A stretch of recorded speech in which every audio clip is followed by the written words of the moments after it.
नमस्कार, आपण अकराळे ते एअरपोर्ट या रस्त्यावरती उभा आहोत आणि या रस्त्याची अतिशय दयनीय अवस्था झाली आहे।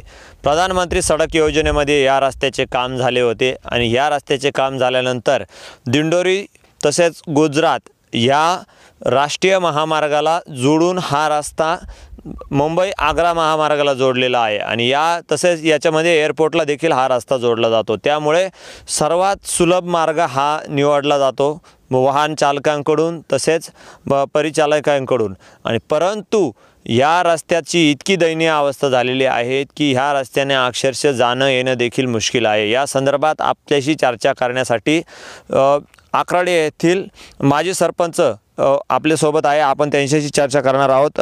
काय सांगाल, या रस्त्याची काय परिस्थिती आहे सध्याच्या? या रस्त्याबद्दल जर सांगायचं ठरलं तर हा रस्ता PMGSY अंतर्गत मागच्या म्हणजे 2016च्या टायमाला 2016च्या वेळेस झाला होता, परंतु त्यानंतर या रस्त्याकडे कोणी लक्ष दिलेलं नाही। आणि आता आपण वारंवार बघतो की बरेचसे पुढारी असतील किंवा केंद्रीय मंत्री असतील किंवा त्यांचे कार्यकर्ते असतील नेहमी सांगत असतात की हा आमच्या माध्यमातून झाला। विधानसभेचे उपाध्यक्ष जिरवळ साहेब सांगतात का हा आमच्या माध्यमातून रस्ता मंजूर झाला होता वगैरे, पण वस्तुस्थिती बघता प्रत्येकजण ह्याही गोष्टी सोडून देतात आणि जिल्हा परिषदेच्या रस्त्यांकडे लक्ष देतात। म्हणजे जी यंत्रणा जिल्हा परिषदेतून काम करणारी असते तिकडे श्रेय घेण्यासाठी जातात। वास्तविक पाहता इथं खरोखर अगदी या रस्त्यावरती या केंद्राच्या अधिकारात येतो।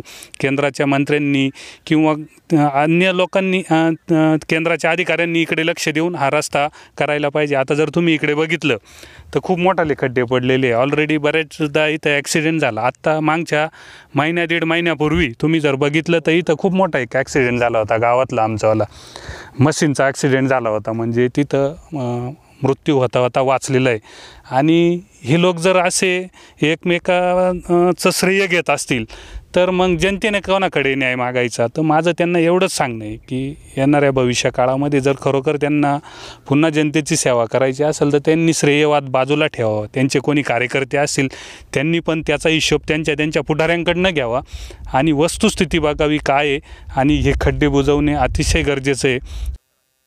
या रस्त्याबद्दल जर सांगायचं ठरलं तर हा रस्ता 2016 साली याची वर्क ऑर्डर झाली होती PMGSY अंतर्गत, प्रधानमंत्री ग्राम सडक योजनेअंतर्गत। आणि त्यानंतर या रस्त्यावरती कोणीही मंत्र्यांनी किंवा आपल्याकडे जे केंद्रीय मंत्री त्यांनीसुद्धा अजिबात लक्ष दिलं नाही, किंवा विधानसभेचे उपाध्यक्ष जिरवाळ साहेब त्यांनीसुद्धा लक्ष दिलं नाही। आणि वस्तुस्थिती अशी झाली की या रस्त्यावर खूप ॲक्सिडेंट झाले। जर आपण बघितलं हा रस्ता अतिशय महत्त्वाचा आहे। आज इथं अकराळे गावामध्ये मोठे रिलायन्स उद्योग समूह तयार होत आहे, वेगवेगळ्या मोठमोठ्या इंडस्ट्रीज इथं उभ्या होत आहेत, जवळच एअरपोर्ट आहेत, हायवेला जोडणारा म्हणजे आपण त्याला राष्ट्रीय महामार्ग म्हणतो, आग्रा रस्ता म्हणतो आम्ही त्याला, त्या रस्त्याला जोडणारा हा रस्ता आहे। आणि आता जर तुम्ही मधल्या काळात बघितलं की जानोरीपासून तर म्हणजे एअरपोर्टपासून तर त्या महामार्गापर्यंत साधारणतः 3-3.5 कोटी रुपये तिकडं तो रस्ता चांगला असताना त्या रोडचं काम केलं जातं आहे। आणि हा रस्ता आज या ठिकाणी या रस्त्याची गरज असताना या रस्त्याकडे दुर्लक्ष केलं जातं आहे। तर माझं एवढंच आपल्या माध्यमातून अधिकाऱ्यांना किंवा पुढाऱ्यांना सांगणं एवढं आहे की जे रस्ते महत्त्वाचे त्या ठिकाणी ते होणं गरजेचं आहे आणि कृपया त्यांनी या रस्त्याकडेच लक्ष दिलं पाहिजे। आपल्याकडे केंद्रीय राज्य आरोग्य मंत्री आहे, तसेच विधानसभेचे उपाध्यक्ष देखील आहे, परंतु तरी रस्त्याचे कामे का होत नाही? रस्त्याच्या कामांबाबत कायमच नागरिकांमधून चिंता व्यक्त केली जाते, तसेच तक्रारी देखील येतात। या संदर्भात काय सांगाल? आता त्या संदर्भात सांगायचं जर ठरलं तर पुढारी लोक हे स्वतःच्या फायद्यासाठी वैयक्तिक ठिकाणी कामं जास्त करतात। मी जसं तुम्हाला याच्यापूर्वी पण सांगितलं होतं की जिल्हा परिषदेचे ज्या रस्त्यांकडे लक्ष द्यायला नको तिथेही लक्ष दिलं जातं, त्यांच्याकडे लक्ष दिलं जातं जिल्हा परिषदेच्या रस्त्यांकडे। आणि आज हे राज्यमार्ग आहे, याच्याकडे लक्ष द्यायला पाहिजे तर याच्याकडे दुर्लक्ष केलं जातं। आज तुम्ही जर या रस्त्याने जर गेले साधारण जानोरीपर्यंत बघत जर गेले तर खूप मोठमोठाले खड्डे पडलेले।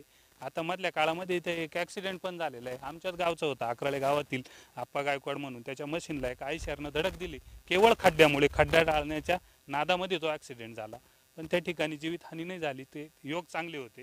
तर त्यांनी खरोखर लक्ष देऊन या ठिकाणी ते काम केलं पाहिजे असं मला वाटतं। आपण बघू शकता हा अतिशय मुख्य मार्ग आहे आणि या रस्त्याची अतिशय दयनीय अवस्था झालेली आहे. या खड्ड्यांची परिस्थिती बघायला गेले तर अक्षरशः गुडघ्यापर्यंत खड्डे आहे आणि या तालुक्यामध्ये विधानसभेचे उपाध्यक्ष असतील तसेच केंद्रीय राज्य आरोग्य मंत्री डॉक्टर भारती पवार या असतील तरी त्यांच्या अखत्यारीत येणारा हा रस्ता आहे. त्यांनी याकडे लवकरात लवकर लक्ष घालून हा रस्ता पूर्ण करावा अशीच मागणी सामान्य नागरिकांकडून केली जात आहे. डी न्यूजसाठी अमोल जाधव, दिंडोरी, नाशिक.